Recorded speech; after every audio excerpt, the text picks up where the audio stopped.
Introduction of institutionalist school. Institutionalist school is the person who is support the idea of institutionalism. Whom did benefits? Its benefits to the middle class. It is also give the benefit to government workers, reformers, humanitarians, leader of consumers organization and union member. Now, let's see the historical background. It is start with achievement of American capitalists that were impressive. Then the rapid growth happened and made the US the biggest and most powerful industrial system in the world. Because of the living condition were improved, so it create general rise in national income. And because of that, it lead to welfare neglected, such as hours labor were long and employment and so many more. After that, monopoly have begun in 1870s and accelerated around turn of century. At that time, conservative voice predominated in school, press, pulpits and government. The state of federal government, which proclaimed laissez-faire, used the police and military against labor to industrial disputes. They were also generous in establishing traffic protection for business and in granting large subsidies to railroads. Next, the American political and economic environment led many economists that is about to question the assumption and conclusion of the new classical school. The doctrine that minimal government interference produced the maximum social well-being increasingly seems untenable. The movement for social control and reform was gathering momentum, and at the time, two major methods of achieving social change were recognized. Firstly, it recognized society along socialist lines, and for second is for undertake social reform, which is to save capitalism by improving the condition of the masses. My last slide is about the influence of the German historical school on American institutionalism is quite visible. It was founded in 1885. Most of the leaders of the American Economic Association were familiar and friendly towards the German movement and its methodology. Some of Veblen's illustrious teachers had studied in German, such as John Bates Clark, and also the lecturer of George S. Morris, who Veblen impressed with. There are several ideas in institutionalist schools. The first is the founder believed that the economy must be viewed as a whole.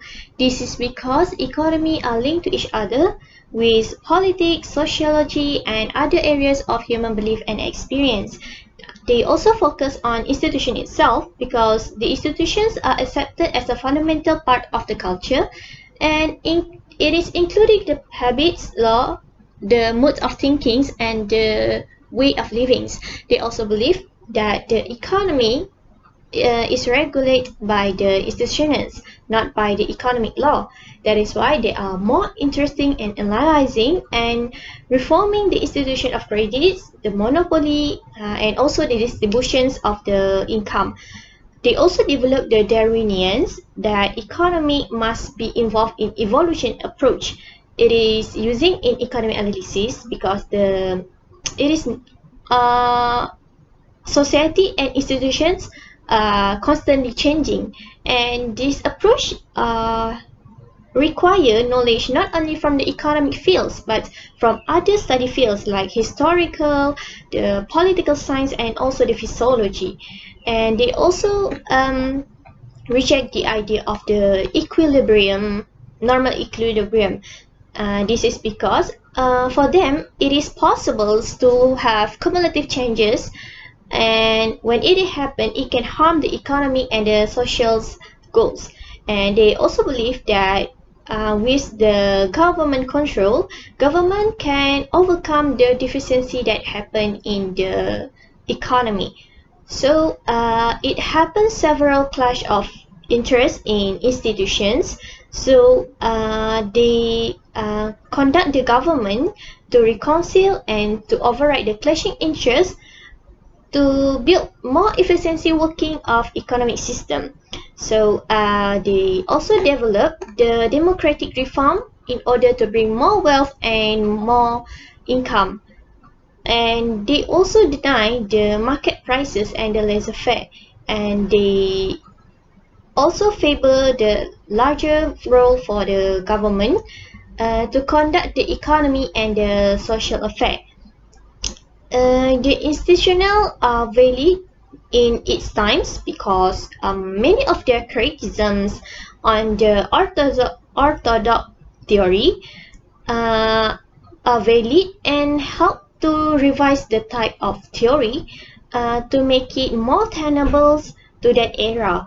And the institutionalists also have added some elements of realism to the economic analysis. So when they view the economy as a whole, they can put the realism's factor in the economic analysis. They also have urged the closer integrations of the social science through the knowledge.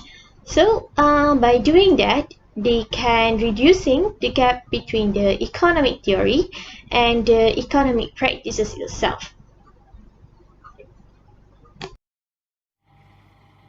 Next is the major contribution of institutionalist school. The broader perspective that institutionalists advocate became a reality within the economic mainstream with the appearance and widespread acceptance of Keynesian macroeconomics.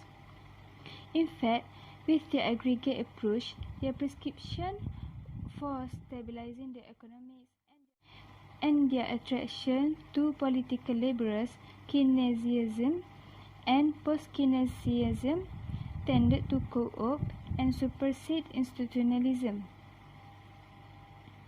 The reform movements promoted by the institutionalists remain alive today. Modest steps toward national economic planning for limited objectives, such as conservation, full employment, and international competitiveness, are in line with institutionalist thought.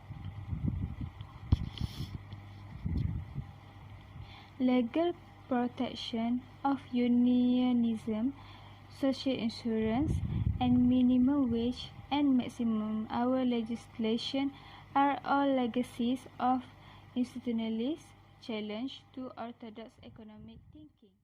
With the greatly expanded interest in problems of economic development, there has been new emphasis in this field of economics on influence of the institutional environment on economic relations.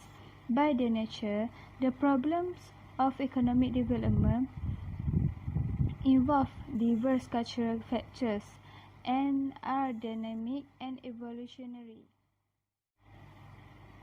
Lasting contributions of institutionalists are also found in other fields, such as labor relations, law and economics, and industrial organization.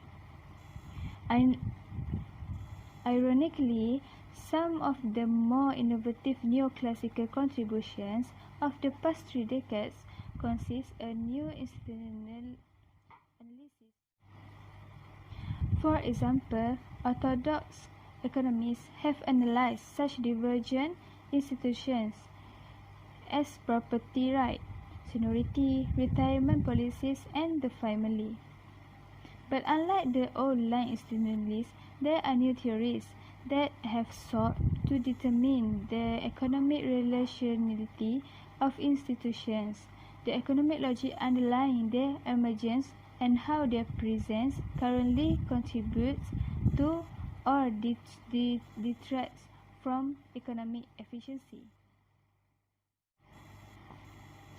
Traditional institutional economics still have a presence within the United States today. The membership of the Association for Evolutionary Economics are largely composed of economists who are oriented towards institutionalist methods, policy perspective, or both. The organization meets regularly and publish the Journal of Economics issue. Nevertheless, the overall penetration of institutionalism into the mainstreams of economics remains modest. Although institutionalism never became a major school of economic thought, its influence has continued, particularly in the works of economists seeking to explain economic problems from a perspective that incorporates social and cultural phenomena. Some see this broad approach as useful in analyzing the problems of developing countries, where modernization of social institutions can be a requirement for industrial progress. Thorstein van Veblen's contribution is the theory of the leisure class, which includes conspicuous consumption, a propensity to avoid useful work, and conservation. Next is the instinct of workmanship and credit and business cycle. The founder of forerunners of the historical school. First, Thorstein van Veblen. He founder of Institutionalism School in 1857 to 1929. He is a leader of Renaissance in the American economic thought. He graduated from the Carleton College. He took a doctorate in philosophy in 1884 from the Yale University. The Veblen's first and most popular book was The Theory of the Leisure Class.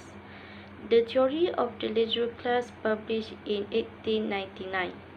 The leisure class is characterized by conspicuous consumptions, a propensity to avoid useful work, and conservatism.